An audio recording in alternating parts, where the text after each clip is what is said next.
Hello everybody, Dave here, and it's my birthday today, and it's a big birthday because I am 80 today, would you believe?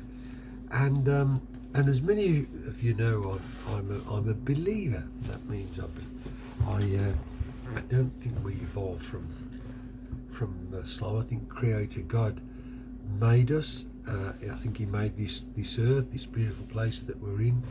This world, this universe. I think he has created it all. He's created each and every one of us, and and I came to be a believer because God invaded my life. I wouldn't be a believer otherwise, but he really came and got me by the scruff of the neck and said, "Oi, what you think you're playing at?" You know, in so many words. But look, today, because I'm 80 today, I thought I'll take this opportunity to just maybe say something about age. The numbers game, the age game, you know. And Moses was 80, by the way, when he started to bring the children of Israel out of Egypt. It's a sobering thought, isn't it? He was 80 when he started to do that. He was 120 when he died. Just before all this, he wrote a psalm in Psalm 90. It's called it's called the Song of Moses, or the Psalm of Moses, or the Man of God. And in it, he's bewailing the fact. He's saying, look at us, we're dying here, and dying when we're 70. Maybe if we're strong, we live till we're 80. And many people have looked at that and have said, well, that's God saying that's how many years you've got. You've got 70 or maybe 80.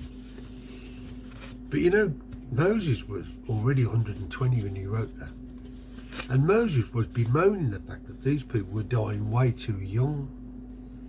And he was really, I don't know, having a bit of a moan at God, because God had actually cursed these people 40 years before. He cursed them. He says, not one of you will be alive to see the promised land. And it's in Numbers 13 that, anyway, the point is that in Psalm 90 it mentions this thing about age, and I wanted to just tell you something about what I discovered in the Bible. First of all, let me tell you this. This will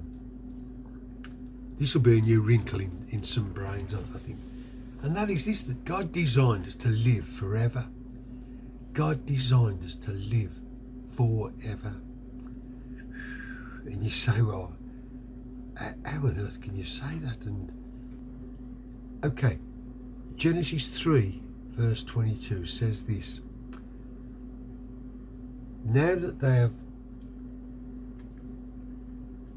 eaten from the tree of the knowledge of good and the knowledge of evil, they must not be allowed to eat also from the tree of life and so live forever. We must stop them having access to the tree of life. We must turf them out of the Garden of Eden, and we must put some protections there so they cannot get back in to eat of the tree of life and so live forever.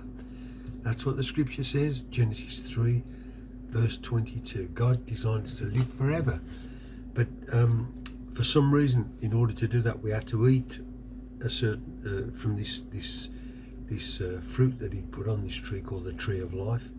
God said, if we don't have access to this fruit of this tree, then we can't live forever. Genesis 3 verse 22. Check it out. They must not be allowed to have access to the tree of life and so live forever. Let's move on to Genesis chapter 6 quickly, because in there God comes down and He sees that the imaginations of men are just evil from dawn till dusk, and he's absolutely ragged off with it. He's fed up with the evil that people are concocting and doing, and you know what, even without access to the tree of life, men are living for nearly 1,000 years, and God is really ticked off with it. Can you imagine what you can do in 1,000 years? Can you imagine the kind of the amount of of things that you can learn about for a start. Lord, let me ask you a question. How old do you think somebody, say Hitler, was when he died? How many years do you think he lived? Because he did a whole power of harm, didn't he, to his generation and his people. He brought a lot of trouble on his people and everybody.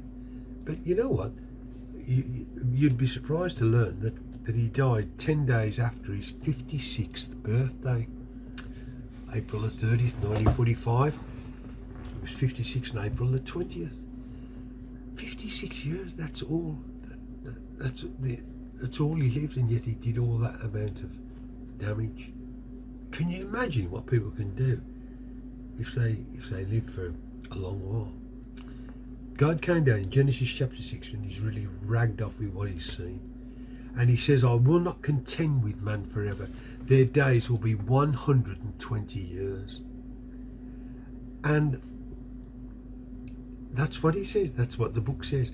And that's the only time in Scripture where the longevity is ever pronounced by God. Because that, like I've said, at the head of this, when Moses was writing his Psalm 90, belabouring the fact that people were dropping like flies at 70 and 80, he was talking about people who had been cursed by God. But God's only pronouncement on the years of man is that in Genesis chapter 6 he says, I will not contend with them forever. And in there you get a flavour that what he's saying is they're living for 1,000 years now, but I'm going to make it so their maximum time will be 120 years. And you know what? That's exactly what happened. I want to show you something here. I've got something here. I've got it hanging up here, look, right beside me. See this thing here? This is a scroll. Put it up a bit. Oh, this is like a scroll of the history of the earth. It actually goes right from Adam there, right at the top there. You go right. It stops at 2018 when it was created. Right there, you can see the growth of the little growth of America symbolised there, and it's all drawn to scale. All of this stuff is all drawn to scale. In other words, the amount of time there, where are we? That's 1,000 years there, and it's all 1,000 years, and it steps right on down to all the ages of man, all the historical records, the biblical historical records. Obviously, this is. But look here, this is what I wanted to show you. Let me just move this a bit closer. Because look at these. These are all the ancients there. These are all their lifespans. Each one is one life. That's Adam there, number one. And you see them all. But look at how uniform they all are, all their lifespans. You see how they're all living the same, nearly 1,000 years. The longest one who lived was actually Methuselah, 969 years there. And the shortest one, you see that one? Yeah, that's Enoch. It says that God took him when he was 365 years old. He just took him, he didn't die. But look, this is the point. Here they all are, living for 1,000 years without access to the tree of life. And God says to Noah, who is number 10, which is this one here, he says to Noah, or rather he says in Noah's day, their days are going to be 120 years. And sure enough, after a few generations, after that, it's gone down. So, and Moses, curiously enough, is the first one. I know you can see him down there. And his span is 120 years. That's Moses there. But what causes that to come about? I'll tell you what it is. It's the big change in the ecosphere caused by the flood, the worldwide deluge, which happened just here. Look, lasted almost a year in Noah's day. Noah and his family were the only ones to survive it. Here's Noah. Here's one of Noah's sons, number 11. Who's that? Shem. And then after the flood, these people were born, and their lifespan gradually starts to deteriorate, their longevity, until it comes down to 120 years, which God had spoken in Genesis chapter 6. And you know what? It's still the scientific limit known for DNA replication. there's an upper limit to it caused by the degradations in replication, and science has said that 120 years represents a natural barrier for DNA replication. So, but God, this is what God had laid down in Genesis chapter 6. Isn't that amazing? You know, we're so used to hearing this stuff, this rubbish about evolution, about us all evolving from a simple creature. That is absolute bunkum. There is nowhere that science has ever seen a simple organism become more complex by chance. And the reason is that the DNA of living creatures are codes. It's a coded system. It's actually got 4 digits to it, like our computers have only got 2 digits, 0 and 1, but the code within the DNA helix have got 4 digits. But it's a coded system, and it's incredibly complex. Even the simplest worm, the complexity of the coding in it is absolutely staggering, and it's not possible to make that, to give that worm more functionality without somebody designing more code to go in its DNA. Somebody writing the code for it. In the same, we understand it with computers perfectly. My Windows computer over here, it's a Windows 7 actually, but you know, there's no way that by chance that's going to turn into Windows 10. No way, because Windows 10 has got more functionality in it. And I could throw that down the stairs for 1,000,000 years.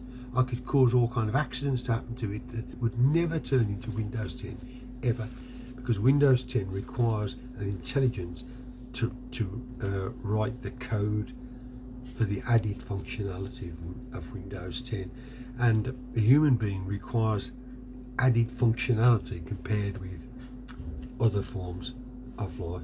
Okay, well, I've just about covered the whole thing. So we're designed to live forever, but God has downrated us deliberately down to 120 years. That's the absolute maximum, the upper limit. I'm 80 today, so well, I'm headed along that road. But I just wanted to tell you this, because you see, and if you know about this, and if you believe this, and you act upon this, this can help you. It's healthy for you to know that your span is 120 years. It's good for you to know that, rather than what science tells you. I must stress, by the way, that I'm not against science, because I really I dig all that stuff, but I look at it through the prism of what God says, because I'm a believer. I can't help it. God forced me to be a believer. He came and he appeared to me, and there we go. I know a lot of you have got a similar outlook on things. So God bless you. I'm going to sign off, and I'll catch you later. Bye bye.